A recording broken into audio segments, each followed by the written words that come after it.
नमस्कार मित्रांनो, आज पुन्हा एकदा स्वागत आहे.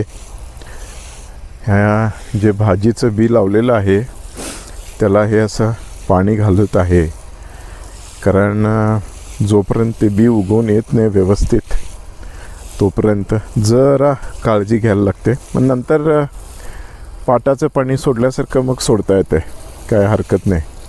पण सध्या जे आहे ना ते हे काम करायलाच लागते.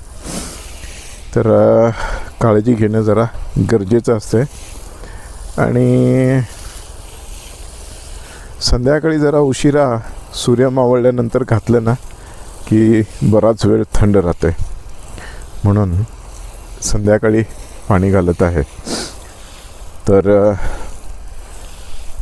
22-1 दिवसात ही भाजी तयार होईल आणि आम्हाला हे लवकरच ही ऑर्गॅनिक भाजी खायला मिळेल अशी अपेक्षा आहे.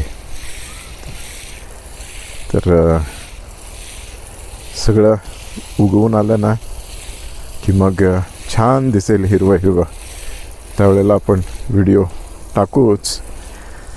पण सध्या ही अशी परिस्थिती आहे.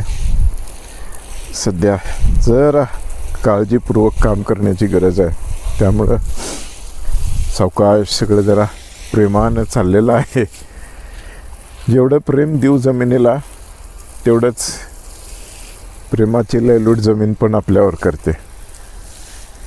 तर हे शेतकऱ्याचं जीवन आहे. फार मोठं काय नाही आहे. हा एक छोटासा प्लॉट केला आहे, पण आमच्या घरची जी गरज आहे ना ती सगळी इथून पूर्ण होणार. आणि मित्रमंडळींच्या मध्ये पण वाटता येईल एवढी भाजी इथं आम्हाला मिळणार आहे. थोडे दिवस धीर धरायला पाहिजे आहे. फक्त तेवढे थोडा दिवस धीर धरला की मग मनमुराद भाजी खाता येईल घरची. तर पुन्हा भेटूया मित्रांनो. उद्या काही नवीन कामं करायची आहेत, काही नवीन रोपं वगैरे लावायची आहेत, त्याचे व्हिडिओ टाकेन उद्याला. ज्या लोकांनी अजूनही सबस्क्राईब केलेलं नाही त्या सगळ्यांना विनंती आहे, प्लीज चॅनलला सबस्क्राईब करा, लाईक करा, शेअर पण करा आपल्या मित्रांच्यासोबत, आपल्या कुटुंबियांच्यासोबत. आणि तुमचं जे प्रोत्साहन जे आहे ते तुमचं असंच मिळत राहू दे. नमस्कार मित्रांनो, पुन्हा भेटू.